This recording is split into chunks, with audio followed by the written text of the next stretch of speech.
오늘 참된 예배라는 제목 가지고 또 이번 한 달 예배에 대해서 우리 좀 얘기를 해보려고 합니다. 여러분과 한번 얘기를 짤막하게 한번 나눈 적이 있는 얘기인데, 제가 신학교 다닐 때, 신대원 말고 신학교를 다닐 때, 고신대 다닐 때 저희 동기 중에 신학에 전혀 관심 없이 온 친구 하나 있었습니다. 그 친구는 이제 여러 가지 사항 때문에 부모님 등에 좀 떠밀려서 신학교를 왔죠. 그러니 신학에 관심이 하나도 없었습니다. 공부도 안 했고 4년 동안 그 친구 참 힘들어 했어요.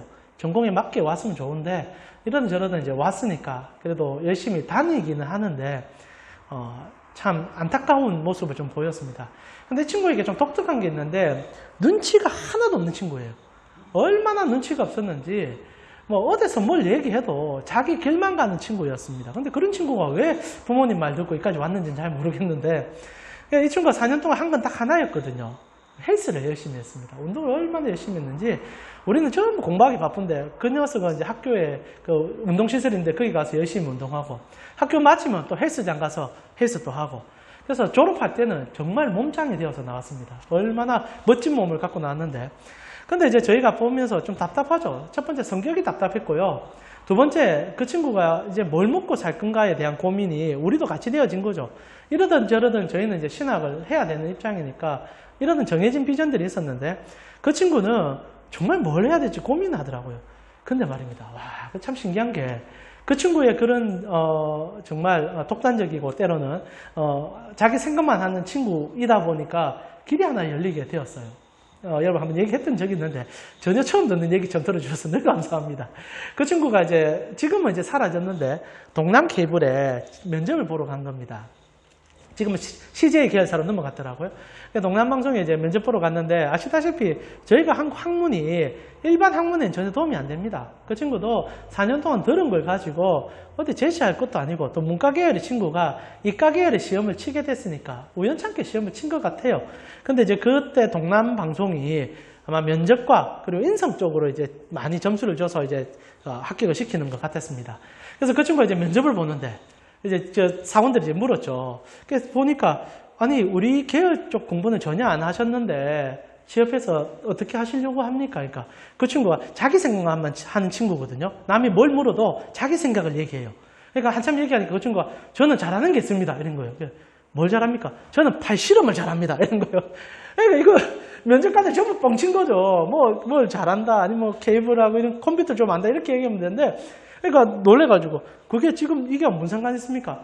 그래도 잘하는 거 한 가지 얘기해야 좀 잘 보일 것 같아서 얘기했습니다. 이랬어요. 그러니까 면접관들 중에 이제 어쩌다 그 이사가 한 명 있었나 봅니다. 웃긴 친구죠. 그래서 진짜 네가 팔씨름을 그래 잘하나? 이렇게 물은 겁니다. 그러니까 그 친구가 자신 있습니다! 이런 거예요. 그러니까 이사가 이 친구 좀 독특하다 이 생각을 했는지 모르겠는데 그럼 한번 팔씨름 해보자. 면접 시간이 팔씨름 대회가 된 거예요. 그 친구 진짜 말입니다. 그래서 갑자기 이제 이제 사원들 중에 팔씨름을 시작했는데 진짜 그 친구가 4년 동안 헬스만 했거든요. 팔에 힘이 어마어마합니다. 그러니까 당연히 다 이기죠. 그러니까 이제 갑자기 이사가 이제 승부욕이 돋았는지 요것 봐라 이래가지고 자기 그때 동남방송 그 건물에 있는 사람 중에 팔씨름 제일 잘하는 놈 내려와 이래 된 겁니다. 뚝뚝뚝 내려왔대요. 자기 말로는 이제 긴장한데 그런 느낌이 딱 있었답니다. 이 친구만 끄끄만 나 취업하겠구나. 그래서 정말 전력을 다해서 팔씨름을 했답니다. 그리고 이겼어요. 그리고 취업했습니다. 그래서 좀 잘 다니고 있어요. 세상 살다 보니까 이런 기가 막힌 일들도 분명히 있더라고요. 참 그래 재밌었습니다. 어찌 보면 그 친구는 4년 동안 헬스장 다닌 게 아깝지 않은 시간들을 자기 나름대로 예매로 맛본 것 같아요. 사람이 때로는 여러 가지 상황에 맞추어서 이렇게 타협하고 맞추어가는 것도 필요하지만 물론 이제 그 친구의 예를 들기엔 참 어렵긴 하지만은 한 길을 가는 사람에게도 그 길이 열릴 때가 있다는 거죠. 나아가 정확하게 한 길을 가는 사람에게는 그 사람만의 매력도 있다는 걸 느껴져요. 참 독단적인 친구였는데 지금 생각해보면 그 독단함이 참 매력이었다라는 생각도 한 번씩 하게 됩니다. 이 얘기를 제가 왜 드리느냐, 오늘 그 친구와는 비교할 수 없을 정도로 한 길만 바라보면서 민폐의 덩어리가 되어버린 한 어른을 보게 됩니다. 그가 누구인가? 사무엘이란 어른이에요.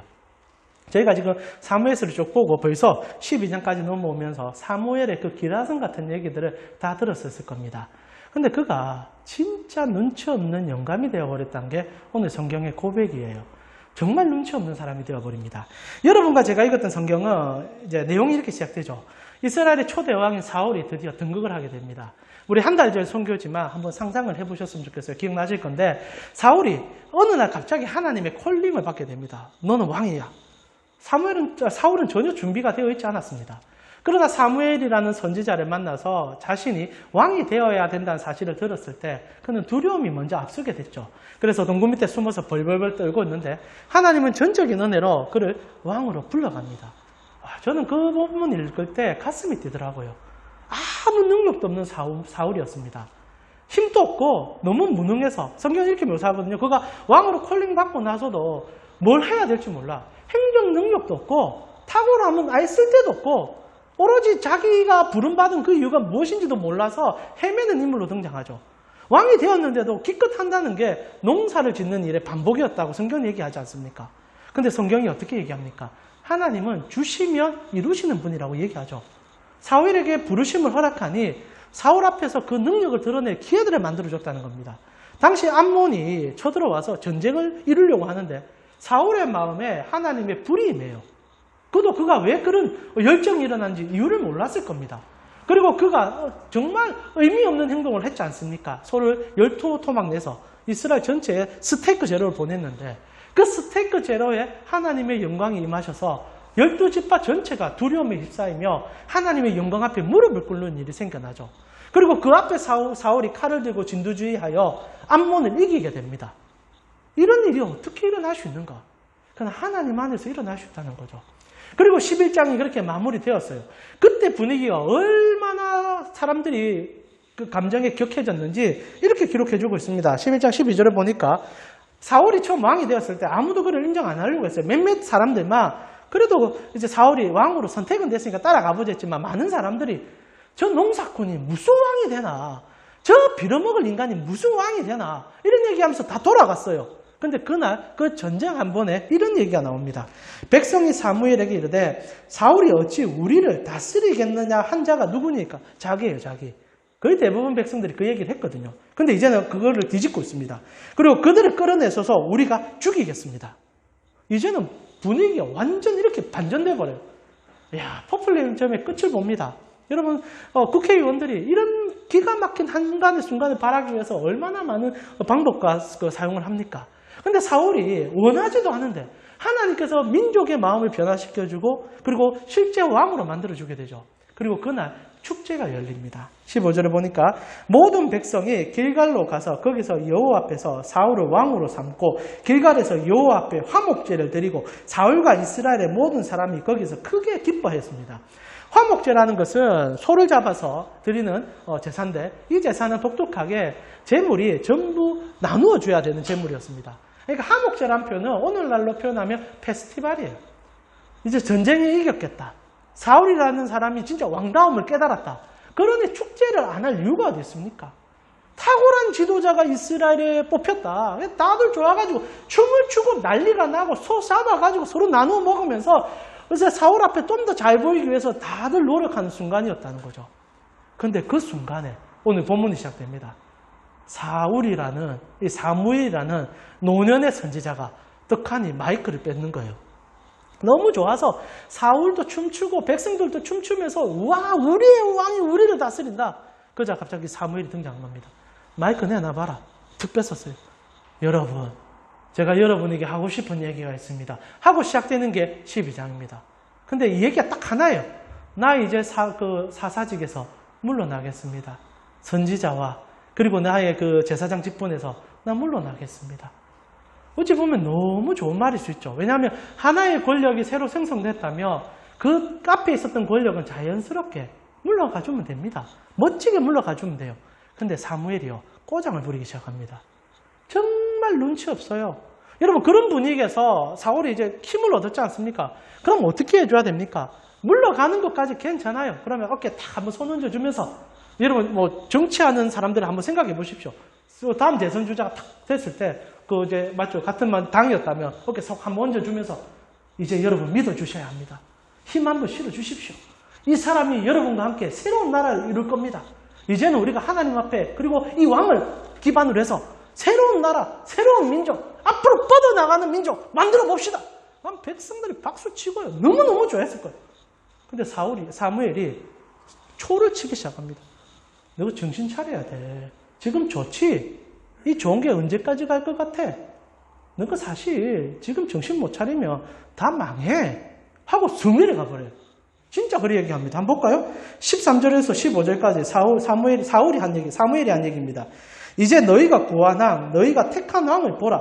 여호와께서 너희 위에 왕을 세우셨느니라. 너희가 만일 여호와를 경외하여 그를 섬기며 그의 목소리를 듣고 여호와의 명령을 거역하지 아니하며 또 너희와 너희 다스리는 왕이 너희의 하나님 여호와를 따르면 좋겠지만은 너희가 만일 여호와의 목소리를 듣지 아니하고 여호와의 명령을 거역하며 여호와의 손이 너희 조상들을 치신 것 같이 너희를 칠 거야.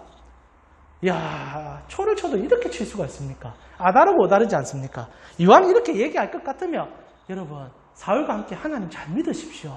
그래야 하나님이 여러분의 복을 주실 겁니다. 라고 얘기해야 되는데 오히려 뒤집습니다. 하나님 이거 제대로 안 시키면 이건 망해. 망할 것 각오해. 망해야 돼. 이렇게 줄로 내려가는 겁니다. 백성들이 기가 찼을 겁니다. 그 좋은 화목제의 분위기와 축제의 분위기가 땅바닥에 떨어지게 된 거죠. 눈치 없는 사무엘입니다. 나이가 많으니까 눈치마저 사라진 것처럼 보이는 사무엘입니다. 여러분 이 분위기에 이해가 됩니까?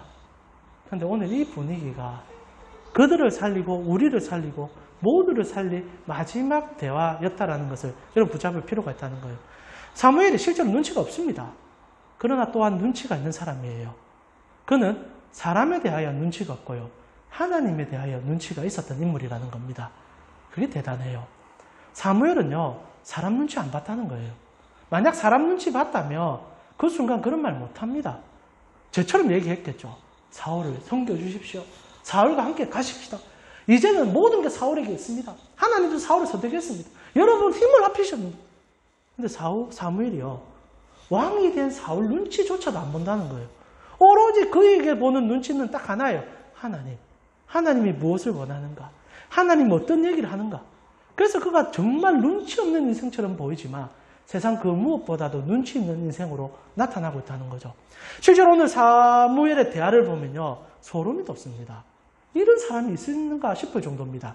처음 그가 백성들 앞에 나와서 정말 듣기 싫은 소리를 하고 있지만은 그가 했던 얘기들을 보면요. 진짜 무서워요. 한번 제가 읽어드릴게요. 12장 3절 4절을 보니까 내가 여기 있나니 여호와 앞과 그의 기름 부음 받은 자 앞에서 내게 대하여 증언하라. 내가 누구의 소를 빼앗았느냐? 누구의 나귀를 빼앗았느냐? 누구를 속였느냐? 누구를 압제하였느냐? 내 눈을 흐리게 하는 뇌물을 누구의 손에서 받았느냐? 그리하였으면 내가 그것을 너에게 갚으리라 하니 그들이 이르되 당신이 우리를 속이지 아니하였고 압제하지 아니하였고 누구의 손에서든지 아무것도 빼앗은 것이 없습니다. 먼저 자신에 대하여 얘기합니다. 어찌 보면 사울에게 있어서 들으라 하는 얘기일 수도 있지만 너무나 정직한 한 얘기를 하는 거예요. 나는 너희와 함께 있는 동안 한 가지도 너희 손에 있는 것을 빼앗은 적이 없다. 내가 지배력을 펼칠 때도 내가 너희에게 뭐 과도하게 뺏은 게 있느냐. 놀라운 것은요. 백성들 전체가 단 한 번도 그런 적이 없습니다라고 얘기했다는 거예요. 이게 참 무섭습니다. 여러분 어느 누가 권력에 심취할 때 그 권력을 쓰고 싶지 않은 사람이 어디 있겠습니까? 진짜 조그만 권력이라도 손에 쥐어지면요. 사람은요. 휘두고 싶어요. 여러분 어린아이들만 보더라도 손에 만약에 몽둥이라도 하나 쥐어주면요. 휘두고 싶어 해요.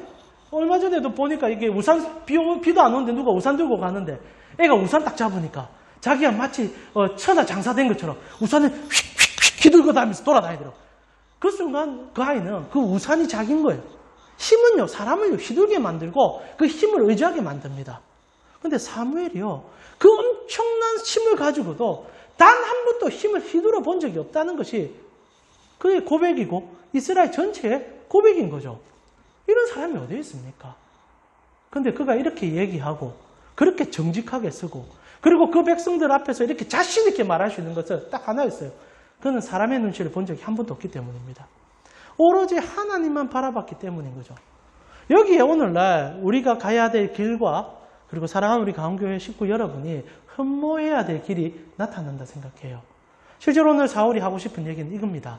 너희가 지금 태평성대를 누리고 축제를 벌리고 있고 그렇게 기뻐할 수 있는 이유가 뭔지 아니? 라는 질문인 겁니다. 그들은 이렇게 생각했을 거예요. 우리의 사울이 우리를 대신하여 싸워줘서 이겼기 때문이야. 그가 정말 전쟁을 잘 치르니까 우리가 이제 이길 수 있는 자가 된 거야. 그러나 사무엘은 뒤집고 있는 겁니다. 아니야. 하나님이 너희를 긍휼히 여겨줘서 산 거야. 여기서 지금 이스라엘 백성들의 신앙과 그리고 사무엘의 신앙이 나눠지는 거죠. 그리고 누구의 눈치를 보느냐가 그들의 인생의 모든 것을 가르쳐주는 순간이 되고 있다는 겁니다. 그러나 여러분, 저희가 다음 주에 보고 싶지만은 결국 하나님이 누구의 손을 들어주십니까? 사무엘의 손을 들어줘요. 이게 무섭습니다. 눈치 없는 영감님 같은 얘기예요. 그 좋은 축제 분위기에 나 정직하다, 나 깨끗하게 살았다, 그것도 듣기 싫은데 한다는 얘기가 너가 하나님 앞에 순종 못하면 결국 망할 거야. 그 말을 누가 듣고 싶겠습니까? 근데 다음 주에 우리가 보겠지만 하나님께서 그 얘기가 끝나자마자 하늘에서 번개를 내리고 우레를 발하게 돼요. 그리고 하나님께서 그 얘기를 응답해 주심으로 사무엘의 얘기가 정석이었다는 것을 가르쳐 줍니다. 사랑하는 우리 강원교회 성도님, 여러분이 평생을 꼭 붙잡아야 되는 게 한 가지가 있습니다. 하나님 눈치 보라는 겁니다. 오늘날 여러분이 그리고 제가 얼마나 많이 연약해졌는지 모릅니다. 실제로 우린 너무 연약해요. 사람 눈치 너무 많이 봅니다. 제가요, 사람 눈치를 언제 본다고 느끼냐면, 그것도 가장 연약한 나의 사람들의 눈치까지 본다는 걸 느낀 게 언제냐면, 제가 초등학교 아이들에게 말씀을 가르친 적이 있었습니다. 전도사 시절 하는데. 아직도 기억이 나요. 사람이 진짜 간사합니다. 저도 너무 간사한데, 어느 날 이제 수련회를 하는 중이었는데, 이제 식사 자리였어요. 식사를 막 하는데, 학생들하고 이제 식사하면, 이제 여러분 전도사니까 식사할 때 어떻게 해야 됩니까? 가장 먼저 뭘 해야 됩니까? 식사 기도를 해야겠죠. 앉았는데, 제가 음식에 대한 탐심이 크다 보니, 숟가락을 먼저 든 거예요. 수련회 중인데 제가 먼저 밥을 퍼먹은 겁니다. 아이들이 기도를 한 거예요. 앞에 앉아있는 여학생들이 보니까 한 4-5명 앉아있었는데, 먼저 기도를 하는데 저는 밥을 퍼먹고 있었던 거죠. 그러다가 한 학생이 이제 기도를 끝나고 누웠던데 전도사님 밥을 먹고 있으니까 물은 거예요. 전도사님, 기도 안 하세요? 초등학생이 전도사님한테 기도하냐고 물어본 거예요. 근데 제가 뭘 한 줄 압니까? 기도했다! 이런 거예요. 기도를 언제 했습니까? 저 안 했는데. 그러니까 이제 아이들이 갑자기 4명 다 얘기하는 거예요. 전도사님 기도한 거 못 봤는데요? 그러니까 제가, 네, 기도했다! 그러니까 애들이, 언제 기도했는데요? 내가 못 봤나? 이렇게 했다, 이렇게. 아이고, 부끄러워라. 근데 이게 제 모습이고, 우리의 모습이죠. 그 아이들이 뭐라고? 여러분, 사실 그 순간에 미안하다, 안 했다, 기도할게, 이러면 됩니다. 근데 그 아이들의 눈치까지 내가 보고 있는 거죠. 사람은요, 기본적으로 사람 눈치 보면서 교묘하게 피하려고 합니다. 그걸 잘하는 사람들이요, 세상에 지혜롭다는 소리 듣잖아요. 오늘날 여러분 모든 경영들이 어떻습니까? 바꿔. 시대의 흐름을 제대로 못하면 안 된다. 다 바꿔. 여러분 이건희 같은 회장님도 뭐라고 했습니까? 와이프 빼고 다 바꿔라 했지 않습니까? 그래서 삼성이 혁신 경영 이러는지도 모릅니다. 오늘날은 어떻게 하든 최대한 빨리 바꾸는 게 남는 일이에요. 그러나 무서운 게 뭔지 압니까? 진짜 다 바뀌어버렸어요. 여러분 주위에 뭐가 남아있나요? 뭐가 있던가요? 진짜 다 바뀌었어요. 세대 차이, 이제는 감당이 안 돼요. 10살만 차이 나도 세상이 뒤집어져 있는 시대 아닙니까? 그것뿐입니까? 더 이상 바꿀 게 없어져 버렸어요. 이제 부모도 바꾸려고 하고요. 자식도 바꾸려고 해요. 뭐든지 자기 마음대로 다 바꾸려고 해요.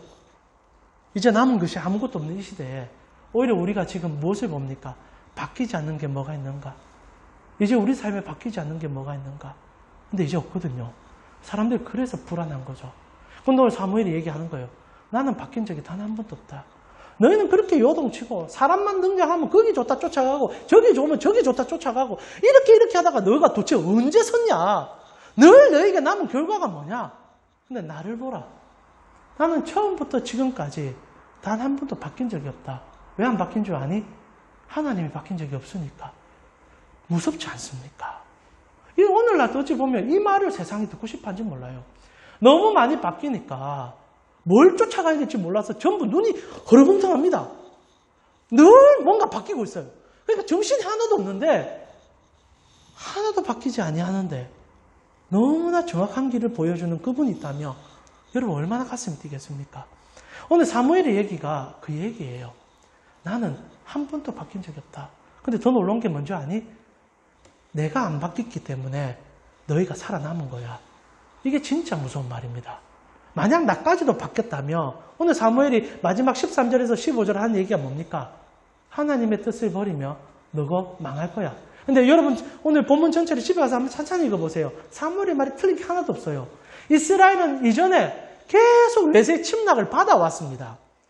이집트의 고통, 모압의 고통, 암몬의 고통. 근데 그때가 언제 끊겼느냐? 딱 사무엘이 등극했을 때예요. 그들은 지금 모르는 거죠. 왜 우리가 태평성대를 누리지? 우리가 왜 이렇게 좋은 거지? 사울이 이겨줘서 그런갑다 하고 지금 축제를 열었는데 사무엘의 말로 결론이 난 건 무엇이냐? 사무엘이 하나님 앞에 서 있었기 때문에. 근데 그게 드러나지 않았던 거죠. 이게 진짜 신앙인들의 모습 아닙니까? 서 있는데 몰라요, 세상이. 근데 언제 아느냐? 그가 사라질 때. 사라질 때. 그래서 정말 무서운 거죠. 그가 사라지자 하나님의 영광도 이스라엘에게 사라지기 시작합니다. 사울이 등극하고요. 이스라엘은 엄청난 고통 속에 빠지기 시작해요. 근데 이 말을 사울이 했다는 것이, 사무엘이 했다는 것이 우리에게 엄청난 위로라는 거죠. 그러면서 사랑하는 우리 강식구 여러분, 사무엘이요. 여러분에게 한 가지 제스처를 취합니다. 그게 뭔지 아십니까? 예배예요, 예배. 오늘 우리 주제이기도 한데 사무엘이 이런 말을 하면서 재밌는 얘기를 하나 들어줍니다. 그 얘기들을 쫙 읽어보면요. 이스라엘의 역사 속에 드러나는 인물들의 얘기들을 하나씩 해주는데 그 인물들이 공통점이 있어요. 그것이 11절입니다. 우리 같이 한번 읽어보겠습니다. 12장 11절입니다. 여호와께서 여룻바알과 베단과 입다와 나 사무엘을 보내사 너희를 너희 사방 원수의 손에서 건져내사 너희에게 안전하게 살게 하셨거늘. 자, 사무엘이 이렇게 흔들리지 아니하고 하나님 앞에 정직하게 설 수 있었던 이유는 자신이 얘기하는 이 인물들과 그리고 자신의 한 가지 이유 때문이라는 거죠. 오늘 그것을 여러분이 붙잡아내며 흔들리는 세상 속에서 절대 흔들리지 않을 수 있다는 거죠. 나아가 여러분 한 사람 때문에 여러분 직장, 여러분 가정 살 수 있다는 것 또한 가르쳐준다는 겁니다. 여기 지금 읽어줬던 이 4명의 인물은 다 사사들입니다. 근데 공통점이 있어요. 여러분 제일 먼저 나온 이름이 여룻바알입니다. 누굽니까? 기드온이죠. 기드온인데 이 기드온이 어떤 인물인가? 지질에게 모질한 인물이었습니다. 그의 첫 등장이 어떻습니까? 그 포도들 틀에서 타작을 하고 있던, 왜냐하면 그 당시 때 집권층에 대한 두려움이 있어서 그가 전쟁을 어떻게 치룰지 몰라서 무서워서 숨어서 있었던 인물이죠. 그런데 어떤 일이 일어납니까? 하나님이 그를 만나 주시거든요. 그리고 그가 예배를 드립니다. 그 예배 한 번에 이름이 여룻바알이 돼요. 바알을 쳐부수는 자, 바알을 이기는 자가 됩니다.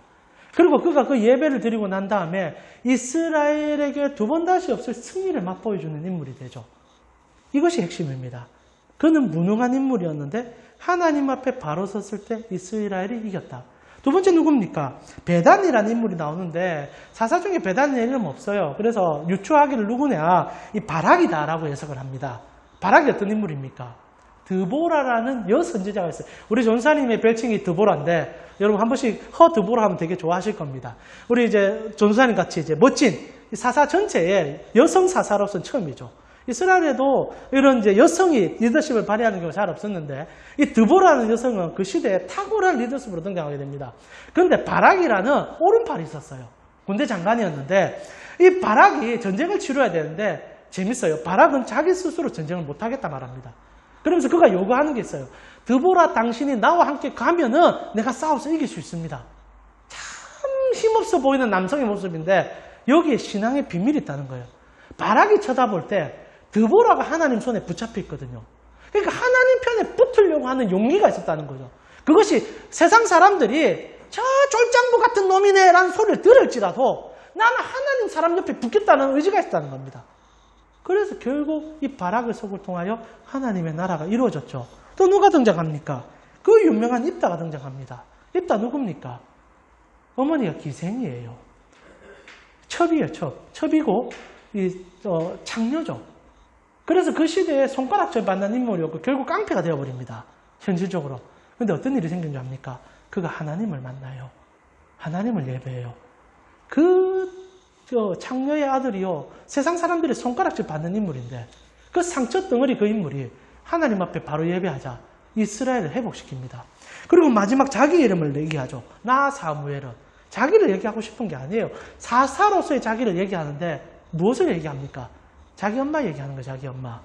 당시 이스라엘이 엄청난 어려움 속에 던졌을 때 자기 어머니가 너무 잘 아는 한나가 예배당에 엎드려서 하나님 살려주세요. 살려주세요. 그리고 내가 태어났지 않느냐. 핵심은 이거죠. 어떤 환경과 여건이 중요한 게 아니라 하나님 눈치 보고 있느냐. 여러분, 4명의 사사가 세상 눈치를 보다가 하나님 눈치를 보기 시작했다는 거예요. 그리고 역사는 거기서부터 시작됐다는 겁니다.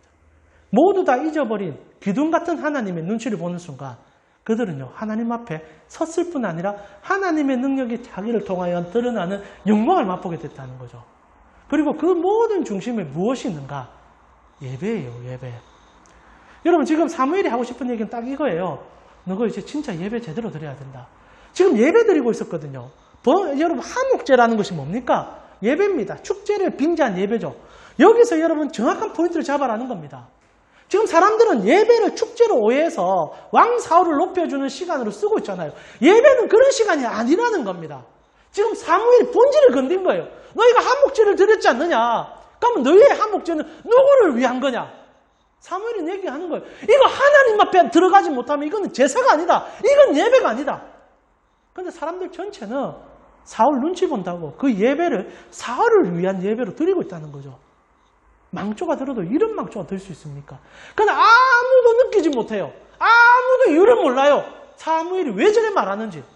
그러나 사무엘은 마음이 아픈 거죠. 이러다 진짜 우리 또 망한다. 왜? 하나님의 영광이 우리 가운데 떠나게 되니까. 그래서 그가 그 사람들의 눈치를 왜 모르겠습니까? 눈치 없는 영감이라는 소리를 들을지언정 지금 이 말 안 하면 이스라엘이 또다시 그 길을 가니까 앞에 서서 그 얘기를 하게 된 거죠. 놀란 것은 우리가 다음 주에 보겠지만 하나님이 그 말에 힘을 실어줘요. 왜냐하면 하나님은 그런 분이시니까. 오늘 우리가 세상을 살아가다 보면요, 눈치를 안 볼 수가 없는 건 맞습니다. 여러분 직장생활 하시면서 눈치 왜 안 보이겠습니까? 저 사람 눈치 안 보면 내 삶이 완전히 날아갈 것 같은데, 내가 이거 안 하면 내 삶이 너무나 고달빠질 것 같은데, 제 같은 경우에 초등학생 눈치까지 보더라고요. 그 밥 먹은 것 가지고 그 말을 할 정도로 나에게 일상이 그런 눈치의 일상이었다는 거 아니겠습니까? 왜 하나님을 위한 담력이 없었을까요? 그러나 오늘 말씀 앞에서 다시 한번 저를 뒤집습니다. 하나님의 눈치를 보고 싶습니다. 하나님의 마음을 알고 싶습니다. 사랑하는 우리 강원식구 여러분, 결국 이스라엘이 망하지 않은 이유는 하나님 눈치 봤던 사무엘이 있었기 때문이에요. 그럼 저는 동일하게 여러분에게 말씀드려요.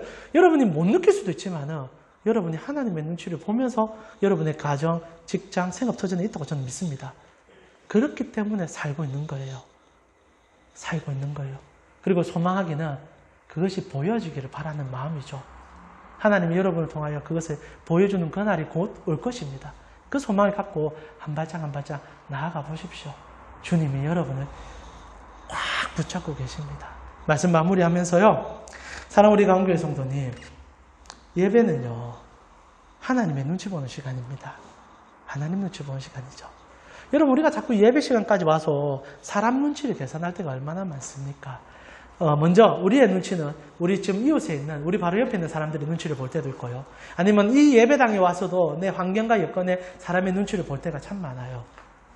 우습죠? 왜 사람 눈치 보십니까? 전능자가 여러분과 눈 맞추고 싶어 하는데, 예배는 세상에서 눈치 보는 그 눈을요, 하나님을 향하여 들 수 있는 유일한 시간들입니다. 오늘 여러분이 그것을 이 말씀을 통하여 들으셨다고 생각합니다. 이제 이 시간 눈을 듭시다. 세상이 무섭죠? 저도 사실 답답해요. 내일부터 시작된 일상이 겁나죠? 그러나 제가 느낀 게 딱 하나 있습니다. 눈을 자꾸 내리깔고요, 세상 보면요, 더 죽어요. 근데 눈을 한번 딱 들어보세요. 저는 이걸 기도라고 표현하고 싶고 말씀이라 표현하고 싶습니다. 이렇게 무너질 것 같은데 무릎 한번 꿇고요, 하나님을 향해서 주여! 라고 부르짖는 그날 제가 느낀 건 그렇습니다. 하나님이 여러분 손 진짜 붙잡고 제 손 꼭 붙잡아줘요. 그리고 보게 되는 게 한 가지가 있어요. 내가 기도하기 때문에 하나님이 여전히 나를 통하여 일하고 계시구나. 그것이 여러분 삶의 위로가 되어질 때 여러분 절대 무너질 수가 없습니다. 불안하시면요, 하나님 눈치 보는 자리로 가세요. 무서우면요, 하나님이 나를 부르는 그 자리로 가세요. 그게 여러분 살리는 길입니다. 엎드리세요. 엎드리세요. 사람들은 그거 보면 손가락질 하겠지만은 여러분 알지 않습니까? 오늘 사무엘 같은 용기가 있을 때 세상은요, 사무엘을 어떻게 하지도 못했을 뿐 아니라 사무엘 때문에 세상이 바로 섰습니다. 저는 믿습니다. 여러분이 이렇게 힘든 시간에도 하나님 앞에 서 있기 때문에 하나님이 여러분 한 사람으로 여러분 가정 지키고 있는 거고 여러분 직장 지키고 있는 거예요. 이전에 확 날려버릴 수 있어요. 이전에 확 사라지게 할 수도 있었어요. 그러나 하나님께서 여러분 때문에 살려주고 있는 겁니다. 그 믿음 가지시고 오늘 또 기도하면서 하나님 앞에 나아가셨으면 좋겠어요. 여러분 오늘 이 시간 우리 함께 찬양할 때요. 어느 곳에 있든지 간에 여러분 예배자인 것을 잊지 마십시오. 하나님 눈 맞추는 것 그것이 시작이고 끝입니다. 그게 전부예요. 자꾸 다른 것에서 답을 찾으려면 답은 찾아지는 것 같지만 연속입니다. 수렁의 연속이에요. 누가 빨리 믿음을 가지고 눈을 드는가? 그것이 여러분에게 가장 중요한 문제 아니겠습니까? 이 시간 우리 주일학교 찬양 같은 찬양이지만 우리 예배하는 마음을 담아서 하나님 앞에 찬양했으면 좋겠습니다. 같이 찬양 드리겠습니다.